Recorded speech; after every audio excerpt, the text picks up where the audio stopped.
नमस्कार दर्शक बंधु जय जगन्नाथ। दर्शक बंधु शनि ग्रह आपण जीवन में एते समस्या दियंती कहले न सरे।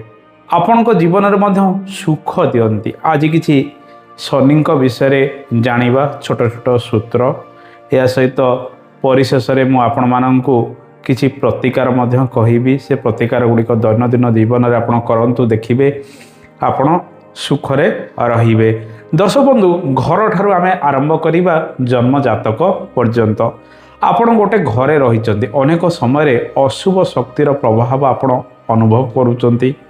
आपणक घर को के बारंबार दृष्टिपात मध्य करूचंती। घरे समस्या रहिची, आपणकर दुकान घरे मध्य समस्या रहिची। बेले बेले शनिक अशुभ कारणरू मध्य एहा होइथाए। बेले बेले काହାର कुदृष्टि पड़ी आपणकर दुकानर जिनपतर भल भाव में बिक्री बटा हुए ना। घरे अनेक समय अशांति वृद्धि होता है। तेणु घरर द्वार जदि आपणकर पश्चिम मुखा रही, घर मुख्य द्वार कबाटर उपरे आपण गोटे घोड़ा नालटे लगातु किंबा पुराणा डंगार कंटा आनी लगातु, शुभ फल आपण को मिलिब।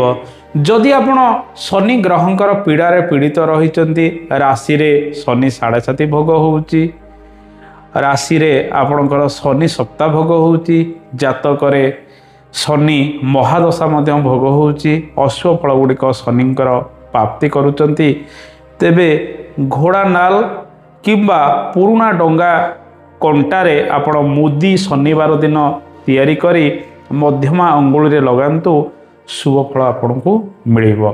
दर्शक बंधु शनिदेव एपरि एक ग्रह आपणकर कर्म क्षेत्र में सुफल देइथांती एवं समस्या मध्य करिथांती। जो लोकंकर जन्म जातकर अष्टम स्थान रे शनि रही थाए, से लोकों को पचारंतु से केबे भी ता कैरियर को नहीं खुशी नुहे।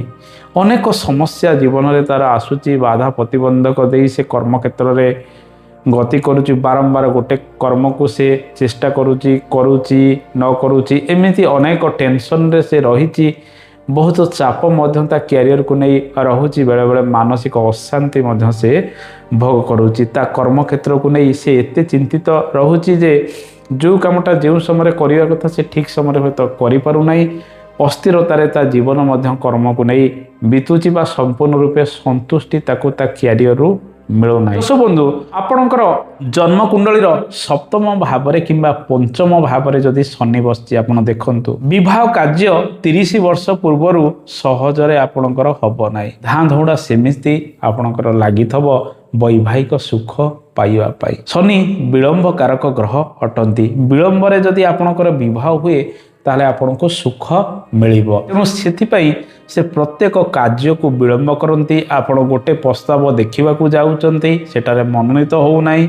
झियो घर मध्य आपण घर को आसुचंती, प्रस्ताव देखुचंती, परवर्ती समय मना मध्य करि दउचंती, किंबा आपण निज इच्छा जाहिर करि परनांती काहाको मु विवाह करिवि।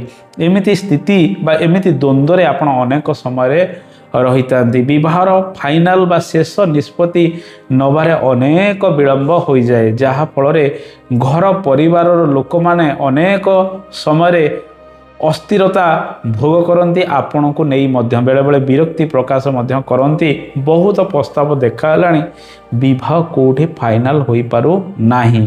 तेणु यह हूँ शनिंकर स्थिति। सप्तम किंबा आपणकर जदि पंचम रही बकरी रहिले विवाह प्रस्ताव बहुत विलंबरे स्थिर होता है। जदि बकरी न थांती हुए तो बेले बेले 30 वर्ष पूर्वर मध्य आपणकर विवाह स्थिर हो जाई पारे। जदि सप्तम किंबा पंचम शनि सेटारे बकरी रही, आपण धौड़ी धौड़ी नयांत मध्य होई जिवे। दर्शक बंधु उपाय आपण करिबा आवश्यक। आपण शनिवार व्रत आपण रखंतु शनिदेव को पाई। ज्येष्ठ मास शुक्ल पक्ष प्रथम शनिवार ठारू व्रत रखिबे एवं दिन तमाम आपण उपवास रहिबे। सूर्यास्त परे भोजन ग्रहण करिवे एवं से दिन आपण बेसी कथा काहाकू कहिबे नाही। शनिवार होइतिबारु श्री हनुमानकर उपासना करिवे, शनिदेव पाखरे पूजा अर्चना करिवे। ଶ୍ରୀ ହନୁମାନ ଚାଳିଶା ମଧ୍ୟ ସେଦିନ ପଠନ କରିବେ। କିଛି ଦାନ ପୁଣ୍ୟର କାର୍ଯ୍ୟଗୁଡ଼ିକ ଆପଣ ସେଦିନ କରିବେ। ବିଶେଷ କରି ଶନିବାର ଦିନ ନିର୍ଧନ ବ୍ୟକ୍ତିଙ୍କୁ, ଶୂଦ୍ର ବ୍ୟକ୍ତିଙ୍କୁ ଆପଣଙ୍କର ସକ୍ଷମ ଅନୁଯାୟୀ ଆପଣ ଦାନ ମଧ୍ୟ କରିବେ। ଦାନର ସମୟ ହେଉଛି ମଧ୍ୟାହ୍ନ ପରଠାରୁ ଅପରାହ୍ନ ସମୟରେ ଆପଣ ଦାନ କରିବା ଆବଶ୍ୟକ। ଦର୍ଶକ ବନ୍ଧୁ, ପଞ୍ଚମରେ ଶନି ଯଦି ଅବସ୍ଥାନ କରିଥାନ୍ତି ବେଳେବେଳେ ସନ୍ତାନ ପ୍ରାପ୍ତିରେ ମଧ୍ୟ ବିଳମ୍ବ ହୋଇଯାଇଥାଏ। ଏକାଦଶରେ ଧରନ୍ତୁ ଆପଣଙ୍କର ଶନିଦେବ ବସିଛନ୍ତି, ଆପଣ ନିଜ ବ୍ୟକ୍ତିତ୍ୱକୁ ନେଇ ଯେତେ ଭଲ କାମ କଲେ ମଧ୍ୟ ସମ୍ମାନ ମିଳିବାରେ ବିଳମ୍ବ ମଧ୍ୟ ହୋଇଥାଏ। ଆପଣ ମାନ ସମ୍ମାନ ପାଇବା ପାଇଁ ଚେଷ୍ଟା କରୁଛନ୍ତି, ଭଲ କାର୍ଯ୍ୟ କରିଛନ୍ତି, କିନ୍ତୁ ଆପଣଙ୍କୁ ଲୋକେ ସହଜରେ ଗ୍ରହଣ କରିବେ ନାହିଁ। ପ୍ରତ୍ୟେକ କାର୍ଯ୍ୟ ଆପଣଙ୍କର ନିଜର ବ୍ୟକ୍ତିତ୍ୱକୁ ନେଇ ଭଲ କର୍ମ କଲେ ମଧ୍ୟ ବିଳମ୍ବରେ ଆପଣଙ୍କୁ ସୁଖ ମିଳିବ। ତେଣୁ ବାଧା ପ୍ରତିବନ୍ଧକ ବେଳେବେଳେ ଆସିଥାଏ। ସ୍ୱାସ୍ଥ୍ୟକୁ ନେଇ ମଧ୍ୟ ଆପଣ ବେଳେବେଳେ ଚିନ୍ତିତ ରହିଥାନ୍ତି। ଦଶମରେ କିମ୍ବା ଚତୁର୍ଥରେ ଆପଣଙ୍କର ଶନି ବସିଛନ୍ତି କିମ୍ବା ଚତୁର୍ଥ ଭାବକୁ ଆପଣଙ୍କର ଶନିଙ୍କର ଦୃଷ୍ଟି ରହିଛି। ଜୀବନରେ ଭଲ ଘର କରି ମଧ୍ୟ ଆପଣ ସେ ଗୃହ ସୁଖ ପାଇପାରିଲେ ନାହିଁ। ଭଡ଼ା ଘରେ ଆପଣଙ୍କୁ ସୁଖ ମିଳୁଛି, ବାରମ୍ବାର ପ୍ରୟାସ କରୁଛନ୍ତି, ବିଭିନ୍ନ ଦିଗରେ ଘରର କାର୍ଯ୍ୟଗୁଡ଼ିକ କରିବା ପାଇଁ ବେଳେବେଳେ ବିଳମ୍ବିତ ମଧ୍ୟ ହେଉଛି। ଆପଣଙ୍କୁ ଏପରି ଜାଗାରେ ଘରଟିଏ ମିଳୁଛି ବା ଏପରି ଜାଗାରେ ଆପଣ ବାଧ୍ୟ ହେଉଛନ୍ତି ଘରଟିଏ କରିବା ପାଇଁ, ବେଳେବେଳେ ସେ ବାହ୍ୟ ପରିବେଶ ଗୁଡ଼ିକ ଆପଣଙ୍କୁ ମଧ୍ୟ ଶାନ୍ତି ଦେଉନାହିଁ କିମ୍ବା ଘରର ଆଟମସ୍ଫିୟର ବା ଘରର ପରିବେଶ ଏପରି ରହୁଛି ଯେ ଆପଣ ଯେଉଁ ଶାନ୍ତି ଖୋଜୁଛନ୍ତି ତାକୁ ମଧ୍ୟ ପାଉନାହାନ୍ତି। ଯଦି ଶନିଙ୍କର ପ୍ରଭାବ ଆପଣଙ୍କର ଚତୁର୍ଥ ସ୍ଥାନକୁ ରହିଥାଏ, ଶନି ଦ୍ୱିତୀୟରେ ବସିଲେ ଚତୁର୍ଥକୁ ଦୃଷ୍ଟି ଦେବେ, ସପ୍ତମରେ ବସିଲେ ମଧ୍ୟ ଶନି ଚତୁର୍ଥକୁ ଦୃଷ୍ଟି ଦେବେ, ସପ୍ତମରେ ବସିଲେ ମଧ୍ୟ ଶନି ଚତୁର୍ଥକୁ ଦୃଷ୍ଟି ଦେବେ। ଯଦି ବକ୍ରୀ ଗ୍ରହଙ୍କର ପ୍ରଭାବ ରହିଥାଏ ସେସବୁ ସୁଖ ବହୁତ ବିଳମ୍ବରେ ମଧ୍ୟ ଆପଣଙ୍କୁ ମିଳିଥାଏ। ସେଥିପାଇଁ ଆପଣ ପ୍ରତ୍ୟେକ ଦିନ ଶ୍ରୀ ହନୁମାନ ଚାଳିଶା ପାଠ କରନ୍ତୁ, ସୁନ୍ଦରାକାଣ୍ଡ ମଧ୍ୟ ପାଠ କରନ୍ତୁ, ଦେଖିବେ ଶନିଦେବଙ୍କର ଶୁଭ ଫଳ ମଧ୍ୟ ଆପଣଙ୍କୁ ମିଳିବ। ଯେତେବେଳେ ଦର୍ଶକ ବନ୍ଧୁ ବୟସ ହୋଇଯାଇଥାଏ ଶନିଙ୍କ ପୀଡ଼ା ଅନେକ ବ୍ୟକ୍ତି ମଧ୍ୟ ଭୋଗ କରିଥାନ୍ତି। ଯେତେବେଳେ ଗୋଟେ ବ୍ୟକ୍ତି ଜନ୍ମ ବେଳୁ ଶନିଙ୍କର ପ୍ରଭାବରେ ରହିଥାଏ, ବୟସର ମଧ୍ୟାହ୍ନରେ ଯେତେବେଳେ ସେ ପହଞ୍ଚିଥାଏ ଅର୍ଥାତ୍ 30 ବର୍ଷରୁ 40 ବର୍ଷ ମଧ୍ୟରେ, ସେ ସମୟରେ କିଛି ଶନି ସାଢ଼େ ସାତି ମଧ୍ୟ ଭୋଗ କରେ। ସେ ଶନି ସାଢ଼େ ସାତି ବ୍ୟକ୍ତିର କର୍ମମୟ ଜୀବନକୁ ପ୍ରଭାବିତ କରିଥାଏ। କିନ୍ତୁ ବୟସ ଶେଷ ଆଡ଼କୁ ଅର୍ଥାତ୍ 60 ପରେ 90 ବର୍ଷ ମଧ୍ୟରେ ଯେଉଁ ଶନି ସାଢ଼େ ସାତି ଭୋଗ ହୁଏ ସେ ସମୟରେ ବ୍ୟକ୍ତି ଅଧିକ ଶାରୀରିକ ପୀଡ଼ା ପ୍ରାପ୍ତି କରିଥାଏ। ଦେହ ପା ଅନେକ ସମୟରେ ଅସୁସ୍ଥ ହୋଇଥାଏ। ଅସ୍ଥିଗତ ପୀଡ଼ା, ବଦହଜମି ହେବା, ସ୍ନାୟୁବିକ ଦୁର୍ବଳତା ଅନେକ ସମୟରେ ଦେଖାଯାଇଥାଏ। ସେଥିପାଇଁ ଆପଣ ଉପାୟ ଗୁଡ଼ିକ କରିବେ। ମହାମୃତ୍ୟୁଞ୍ଜୟ ମନ୍ତ୍ର ପ୍ରତ୍ୟେକ ଶନିବାର ଦିନ ମହାଦେବଙ୍କ ମନ୍ଦିରରେ ପାଠ କରାଇ ଆପଣ ବେଲପତ୍ର ଅର୍ପଣ କରନ୍ତୁ। ବୁଲା କୁକୁରକୁ ପ୍ରତ୍ୟେକ ଦିନ ଆପଣ ଖାଇବାକୁ ଦିଅନ୍ତୁ ଏବଂ ଶନିବାର ଦିନ ସୋରିଷ ତେଲରେ ରୁଟି ତିଆରି କରି ବୁଲା କୁକୁରକୁ ଖାଇବାକୁ ଦିଅନ୍ତୁ। କୁକୁର ସହିତ କାଉ, ମଇଁଷିକୁ ମଧ୍ୟ ଆପଣ ଖାଇବାକୁ ଦିଅନ୍ତୁ। କିଛି କଳା ଦ୍ରବ୍ୟ ଆପଣ ଦାନ ଦେଇ ଦିଅନ୍ତୁ, ଦେଖିବେ ଶନିଙ୍କର ଶୁଭ ଫଳ ମଧ୍ୟ ଆପଣଙ୍କୁ ମିଳିବ।